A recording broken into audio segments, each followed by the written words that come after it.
Genesis chapter 43 verse 18 and 34. At ang mga lalaki ay nangatakot sapagkat sila ay dinala sa bahay ni Jose. Kanilang sinabi, dahil sa salaping isinauli sa ating mga bayong ng una, ay dinala tayo rito upang hanapan tayo ng dahilan. At tayo'y ibagsak niya, at tayo'y ariin niyang mga alipin at pati ng ating mga asno. At sila'y nagsilapit sa katiwala ng bahay ni Jose at kinausap nila sila pintuan ng bahay. At sinabi nila, O Panginoon ko, tunay na kami ay bumaba ng una na bumili ng pagkain. At nangyari, nang dumating kami sa tuluyan, na binuksan namin ang aming mga bayong, at narito ang salapi ng bawat isa sa amin ay nasa labi ng kanya-kanyang bayong. Ang salapi namin sa tunay na timbang, at aming muling dinala sa aming kamay. At nagdala kami ng ibang salapi sa aming kamay upang ibili ng pagkain. Hindi namin nalalaman kung sino ang naglagay ng aming salapi sa aming mga bayong. At kanyang sinabi, Mapayapa kayo, huwag kayong matakot. Ang Diyos ninyo at ang Diyos ng inyong Ama ang nagbigay sa inyo ng kayamanan na tatago sa inyong mga bayong. Tinanggap ko ang inyong salapi at inilabas sa Simeon sa kanila. At dinala ng katiwala ang mga lalaki sa bahay ni Jose. At sila'y binigyan ng tubig at nangaghugas ng kanilang mga paa. At binigyan ng pagkain ang kanilang mga asno. At kanilang inihanda ang kaloob sa pagdating ni Jose sa tanghali, sapagkat kanilang narinig na doon sila magsisikain ng tinapay.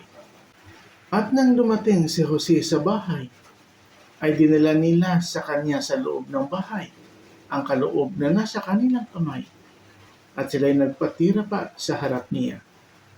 At sila'y kanyang tinanong tungkol sa kanilang kalagayan, at sinabi, Wala bang sakit ang inyong ama?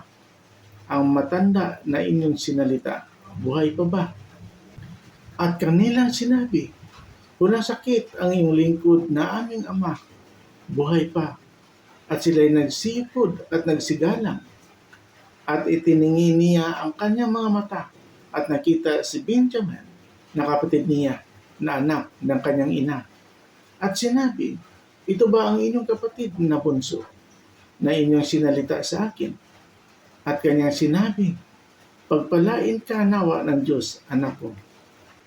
At nagmandali si Jose sapagkat nagniningas ang kanyang loob dahil sa kanyang kapatid, at humanap ng dakong maiiyakan.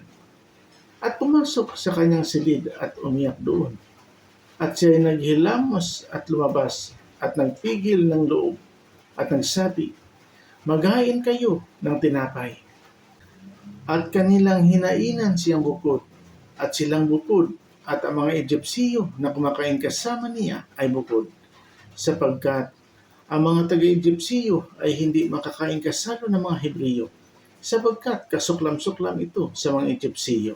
At sila'y nagsiupo sa harap niya, ang panganay ayon sa kanyang pagkapanganay, at ang bunso ayon sa kanyang pagkabunso.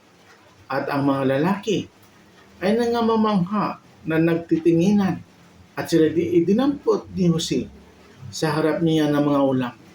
Datapwat ang ulam ni Benjamin ay humihigit kaysa mga bahagi ng alinman sa kanila ng makalima, at nangaginuman at nangagipagkatuwa sa kanya. Amen.